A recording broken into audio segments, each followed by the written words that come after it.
Hello again. So I'd like to present this paper with Lalo Rivera, who's a graduate student at MIT, and Enrique Serra, who's at Michigan State University. It's about a fairly grim topic, like many of the topics we have today, but I think also not directly related to conflict, but I think very much related to the theme of nation building.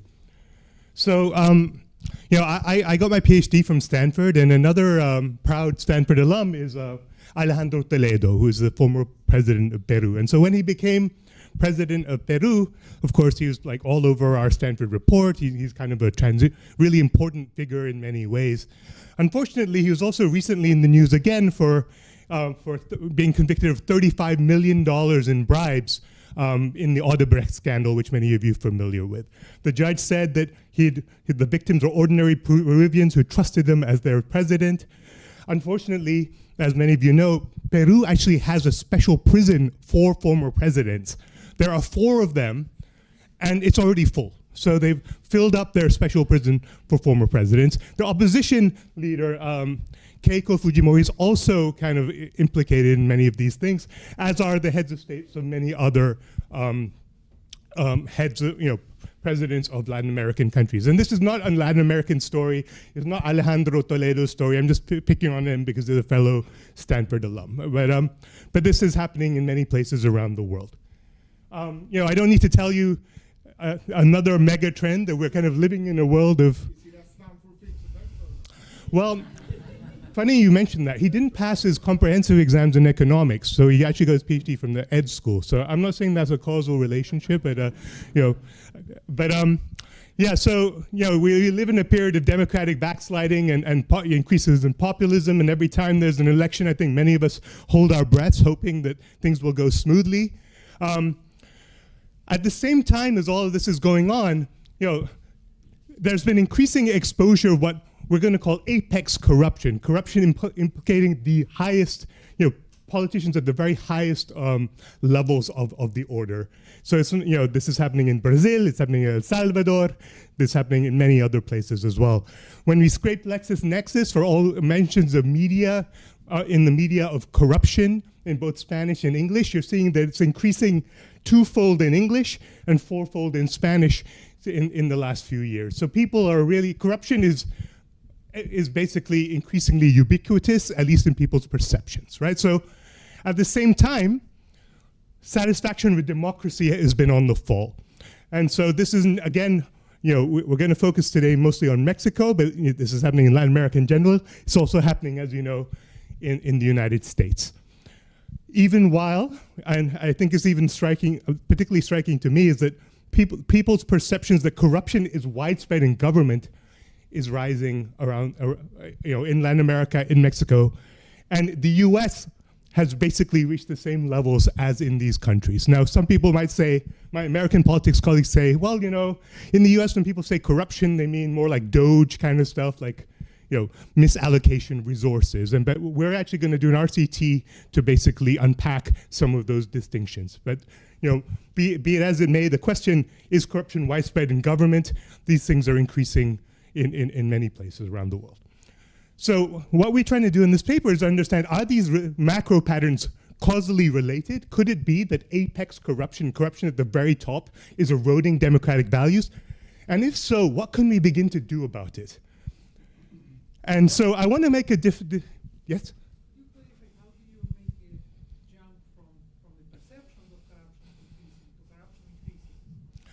So it's a great question. So what you're going to, because oftentimes these things are going to be very strongly related. What we're going to do is actually provide people evidence of actual corruption and see if that changes things. And so, but I want to firstly quickly make a distinction between what we're calling apex corruption. We're workshopping that still, but and corruption more generally, or specifically local corruption.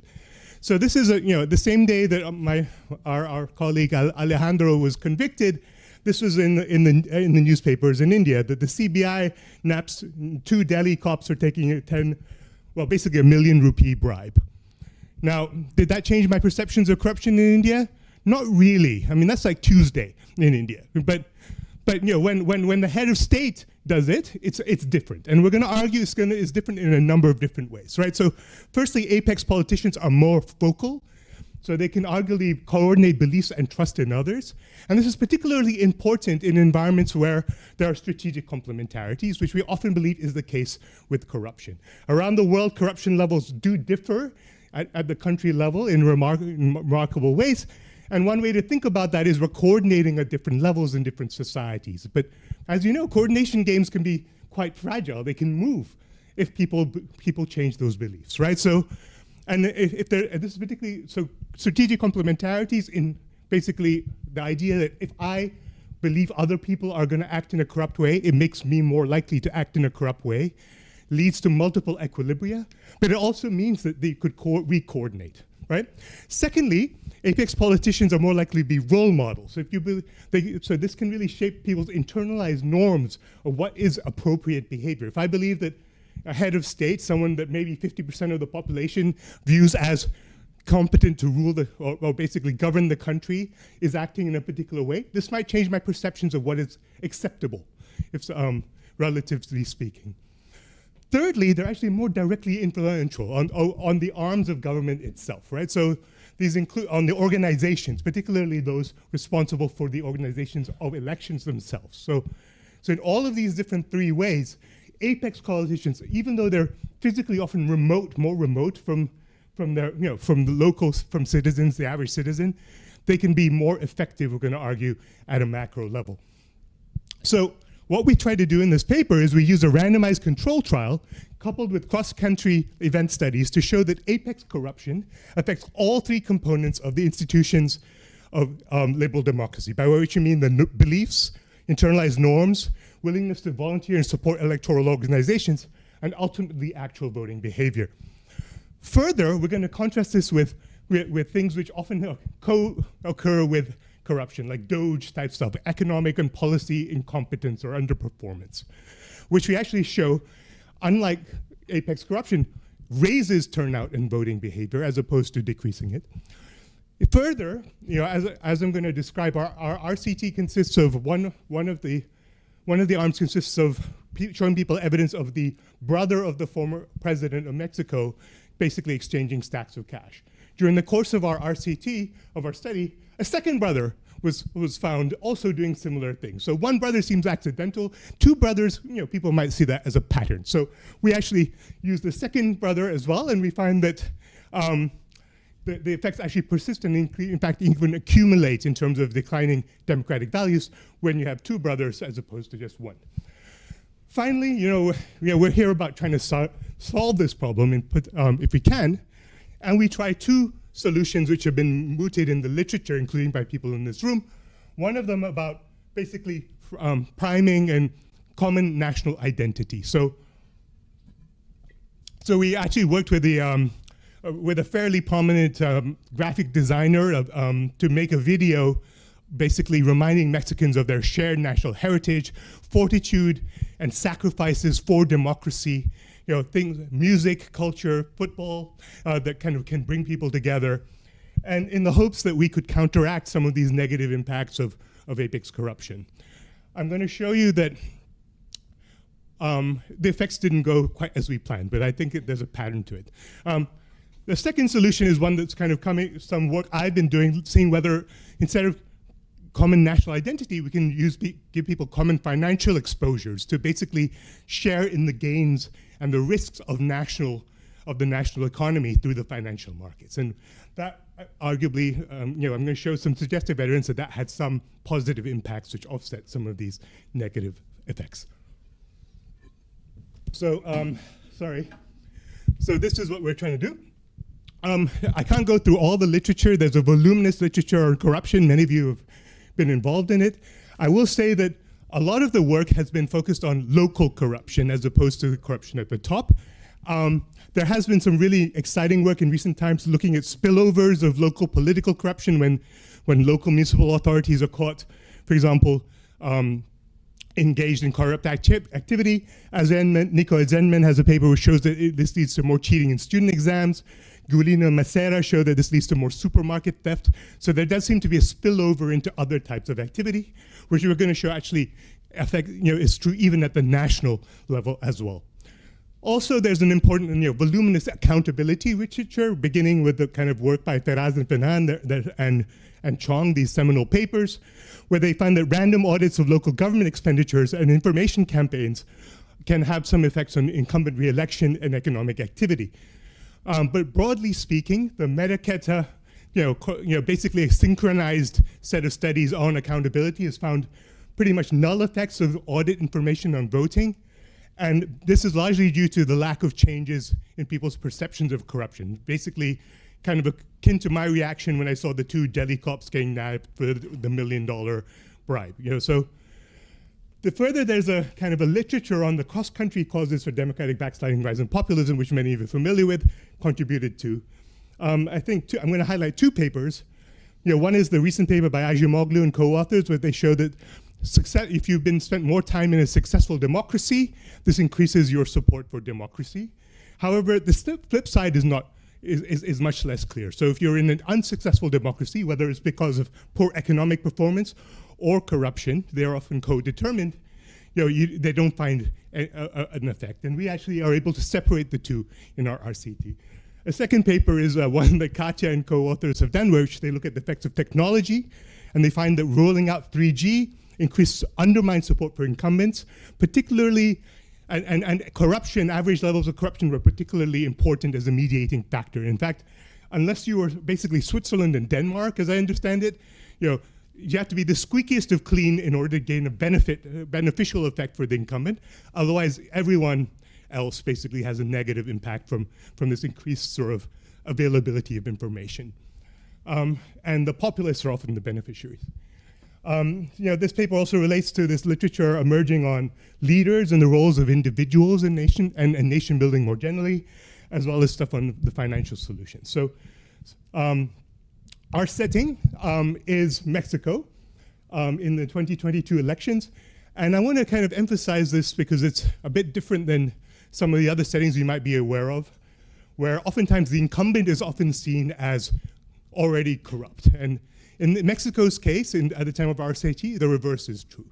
And this is because of several things. One is that the former president of Mexico, Enrique Peña Nieto, was really kind of implicated in a number of severe corruption scandals. And in fact, if you look at sort of the question I showed you before, is corruption widespread in the government?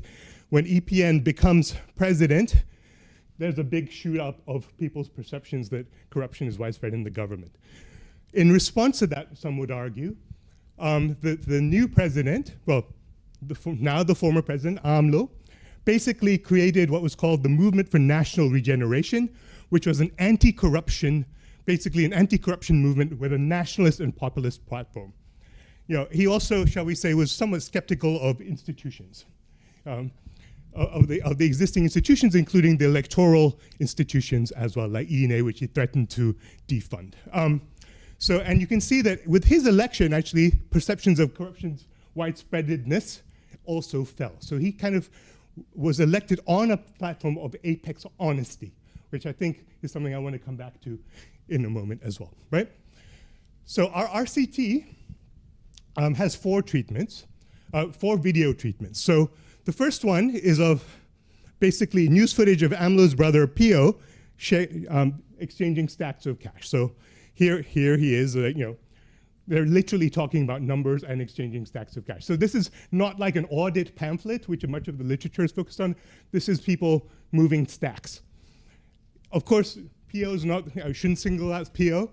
The opposition, of course, also has this type of activity. So another arm is opposition senators also engaging in a similar type of activity.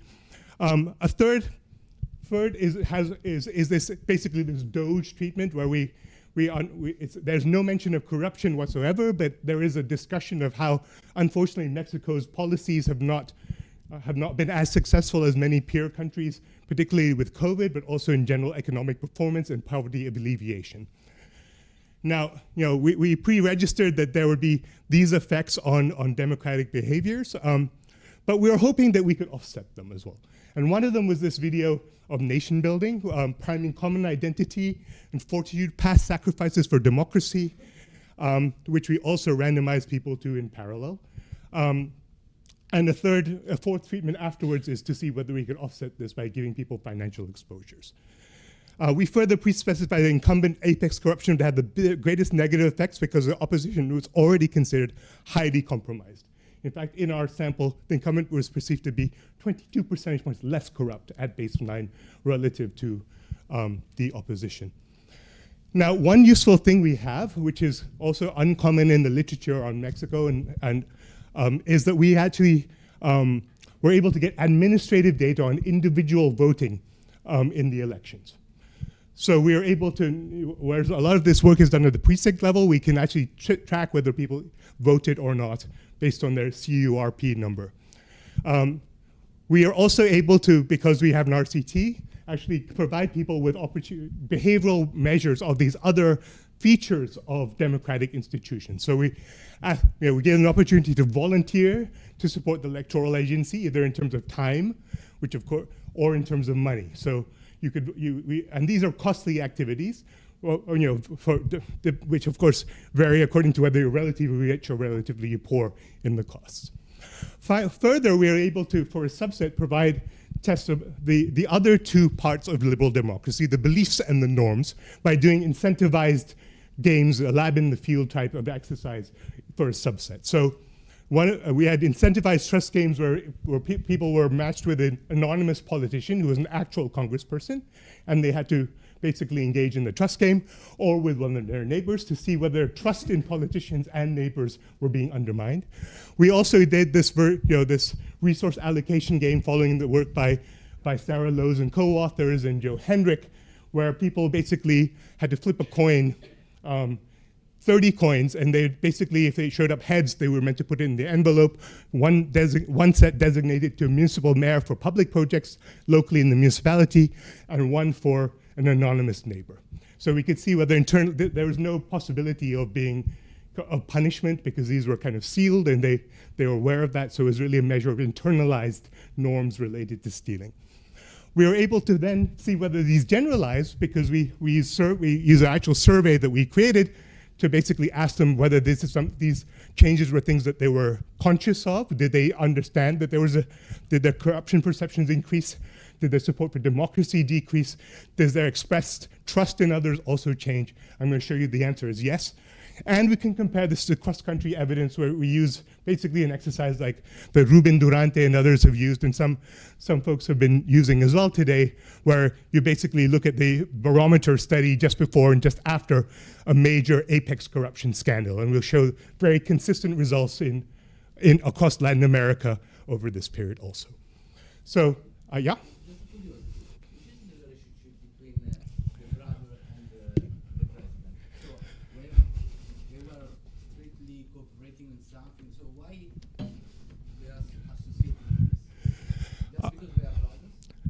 Well, he's part of the movement. So, I mean, the party is So he's part of the... Yeah. He's not kind of divorced. The claim was that this was a campaign finance thing, and it was, he's part of the party. Yeah, he's fairly prominent in the party. Our RCT was conducted in Oaxaca, Mexico, which, if some of you know some of my other work, it's actually a fascinating place for a number of reasons. One is that it's Mexico in microcosm. It's very diverse culturally and institutionally, largely having to do with the past exposure to trade opportunities with colonial powers, particularly the production of cochineal in the colonial period. But like much of the rest of the country and much of Latin America, it experienced this populist wave in support of AMLO. So what we did is we recruited 3,300 participants, individually randomized door-to-door using tablets. In Oaxaca City, the capital, we could also randomize whether people received their treatment a month before the elections or a week before the elections. And to our knowledge, there's only one study, Gerber and co-authors, which randomized the timing relative to the elections. They find that if you do it with television ads, there are substantial short-term effects, but they disappear within a week. And we can test whether these things last at least a week and then beyond, and we find that they do. So, so here's the kind of the basic first result: pooling both types of corruption videos, along with the nation building and economic video. Then subsetting to the urban sample, where we also randomize the timing, and then looking whether you're 1 week before the elections or a month before the elections. What you can find is apex corruption undermines voting turnout by around 4 to 6 percentage points, or 6 to 11% on average, and a striking 15.66 percentage points, or 27% if you got the apex incumbent corruption treatment a week before the elections. In the literature, the effects have been like on the order of 1.3 percentage points. So these are much larger effects. In contrast, the economic or policy underperformance Doge treatment raises actual turnout by around 8 to 10 percentage points. So it's going in a very different direction. And the nation building treatment actually, despite our hopes, or let's be honest, had no effect at all on turnout.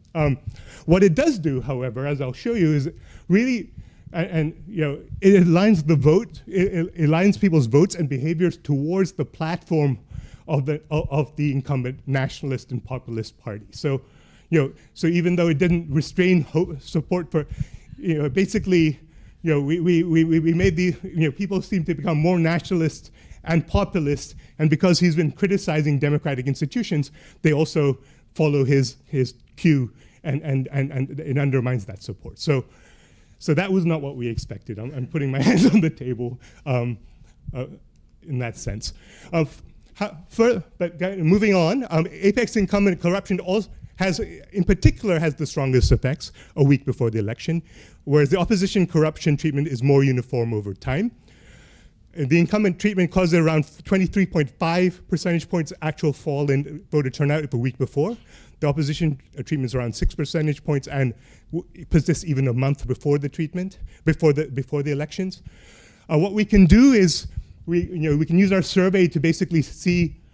We can ask people, did you vote and who you voted for, and compare that to their actual turnout based on administrative data.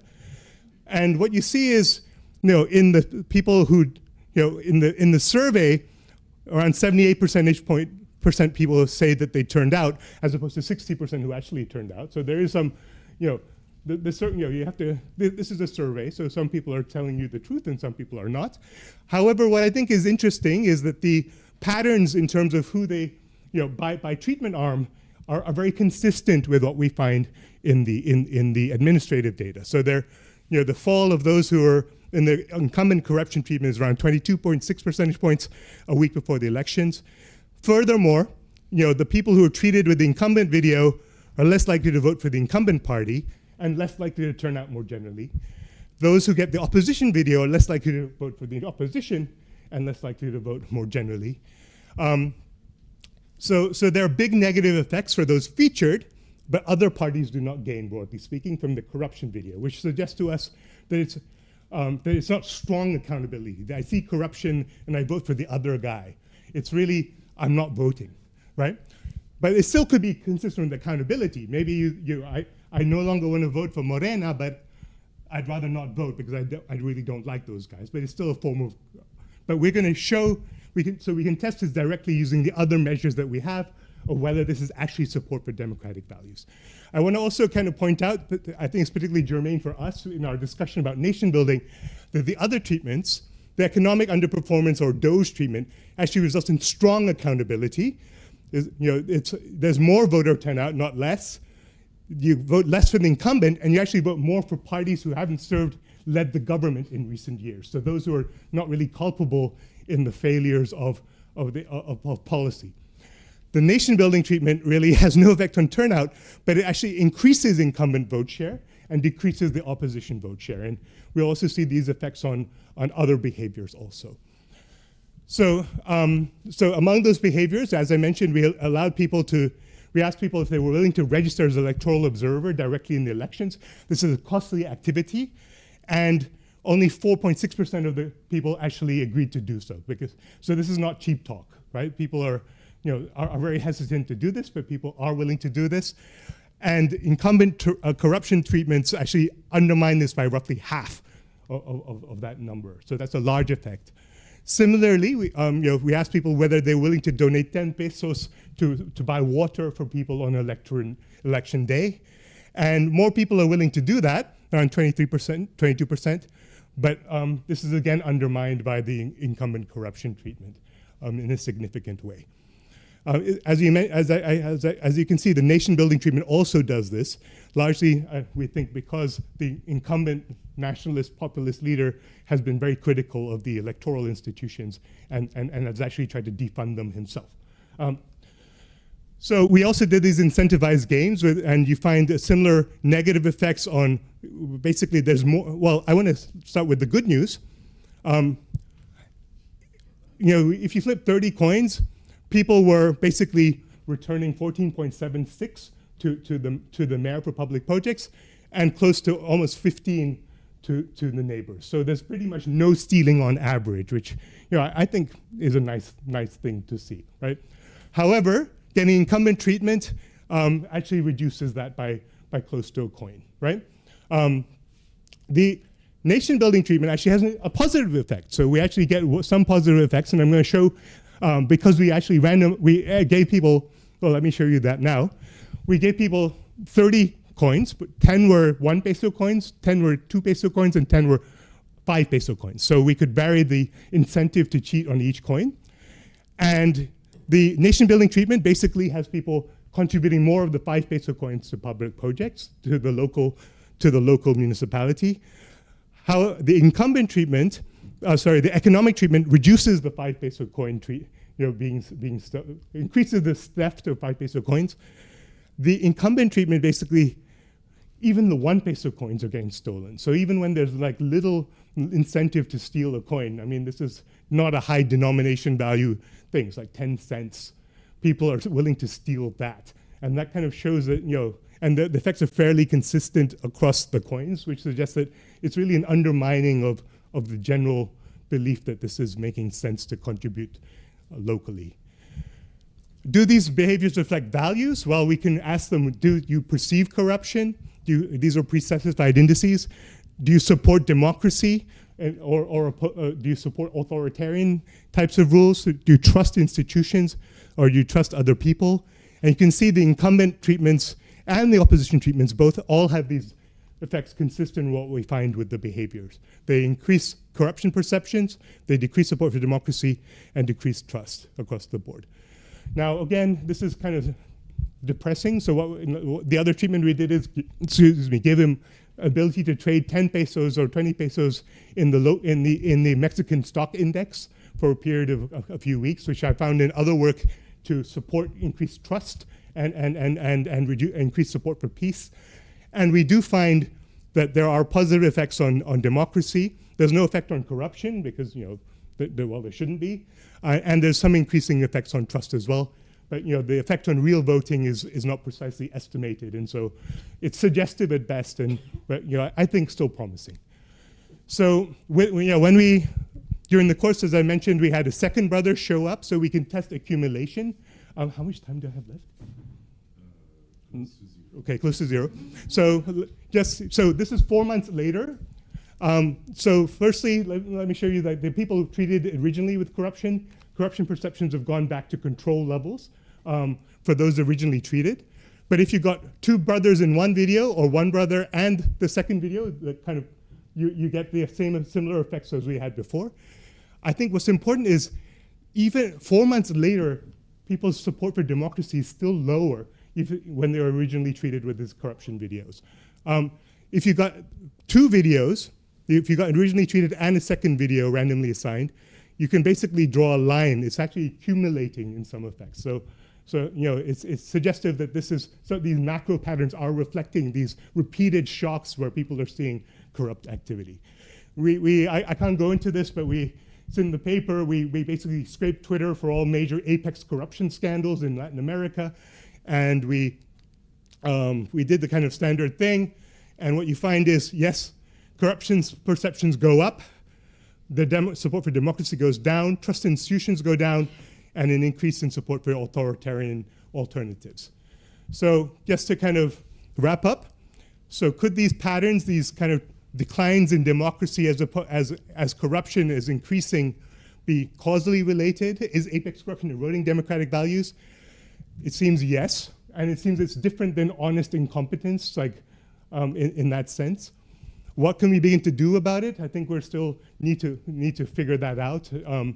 I think finance seems promising. I think the nation building thing, maybe if we tweak it, it could have different effects in different contexts. I think what I want to end by saying, however, what gives me some hope is that, as you can see, people's perceptions of corruption broadly are responding to heads of states' views on things. And there's room, if there's apex corruption having these effects, there can be an effect for apex honesty as well in such a way. So when I teach MBAs, corruption, not a how-to, but how to deal with environments that are corrupt, oftentimes I've said, well, maybe if you're in this tipping point moment and you act honestly, society kind of might move in that direction as well. But my heart wasn't in it, because what's the chances of that? But what this is saying is that leaders of organizations, leaders of nations, leaders in government can have disproportionate effects on social norms and conventions at the top. And so just as apex corruption can undermine these things, apex honesty could raise these things. So I think that gives me hope and gives me something I can tell my MBAs. I think the second thing is, if you have an honest apex politician who's then shown that people in the party or in the group are not necessarily entirely on board, this can be even more deleterious for democracy. It can really crush the hope in that sense. Furthermore, if you have an apex honest person, people might think, well, maybe we should allow that person to live without checks and balances, without the need for these things, because they are going to be good enough to support us. A philosopher king, or shall we say, which can also be undermining to democratic institutions. So if you have heads of state who are, I'm going to go out on a limb and say, I'm from an Indian background. Narendra Modi, many people have said is not personally corrupt. He's actually comes from very kind of modest background. He has not aggrandized himself wealth-wise as far as we know, but relative to many Indian politicians. So I think that message resonates in a remarkable way, just as AMLO did, where he did not, he gave up the corporate car, all the trappings of things, such that people trust you to be honest. It also might mean that they trust you with their government and without the checks so much. So I'm going to leave it there. Thank you so much. I really appreciate all your comments.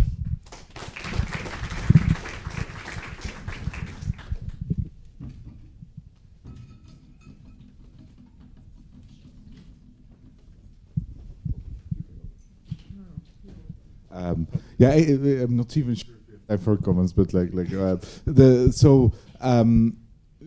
what strikes me here is that the type of corruption is really unsophisticated. I mean, if you think about the Spectrum scandal in India, if you think about I mean, there are types of apex or electoral bonds. There are types of apex corruption that are very hard to detect and evaluate, and this does not seem what you're talking about. And second related question is about the media environment. It's already pretty remarkable that the media picks up on this and is able to kind of report on this. Yeah. I just wanted to know your thoughts about the following thing, basically. Well, isn't that what we are supposed to expect, given that essentially what I think the voters just learned from this, okay, we thought that democratic institutions would shield us from bad guys in government, and we learned that, we do have big bad guys in government, therefore maybe there is something wrong with institutions. So, and if that's the case, well, maybe nation building stories are not really what we need to think about. We need to think about how to improve the both selection and sort of incentives at the job, and that will improve the institutions. So in some ways, those people who say, okay, the elite is corrupt, have a point.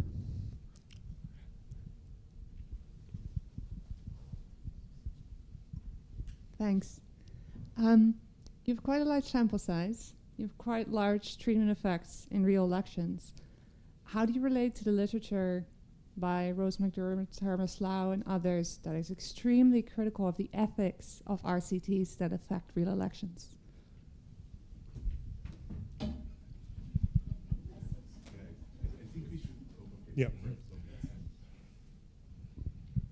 Yeah. So one quick question is about contamination, whether those videos were run in the campaign and could have affected your results. And the other is whether polarization can maybe render irrelevant some of these results, given that Lula was elected, Trump was elected after being convicted.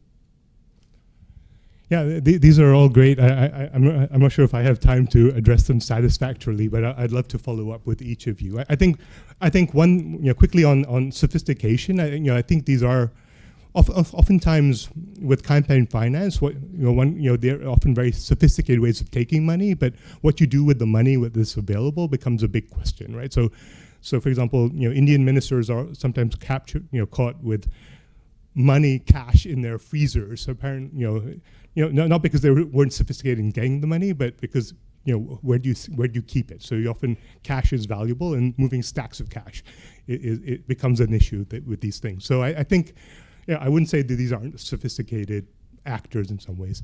I think you're right about this question about is this what we should expect? I think the question is, what is it causally the case? Given that, and I think we can provide some evidence that yes, these things actually do have these effects. I think the literature has said, well, oftentimes they don't, and so that's, I think, one thing. The second thing is, it seems to be having this broader impact. You might hope that exposing, and I think this relates to your question, exposing corruption should be good for democracy in principle. It really increases accountability. It should be saying that the system is working if the media and all these other institutions are showing that corrupt activity is occurring. Now, in order to, our hypothesis was maybe that is not working quite the way we hoped. And in order to improve our institutions, we need to diagnose that. And in order to diagnose that, we need to do experiments. And so further, our experiment was really involved trying to solve the problem as well and trying to do that. So in order to, my father's a doctor, in order to treat something, first you need to diagnose and then try to resolve it. So I'm happy to talk further on that. I would check Sure. out the American Political Science Association ethics guidelines on this, because their position. Okay, and one last thing is our results had no impact on the actual election. So, and Mexico is as polarized as many of these other countries, but we can talk about that later as well. Thank you so much. Yeah.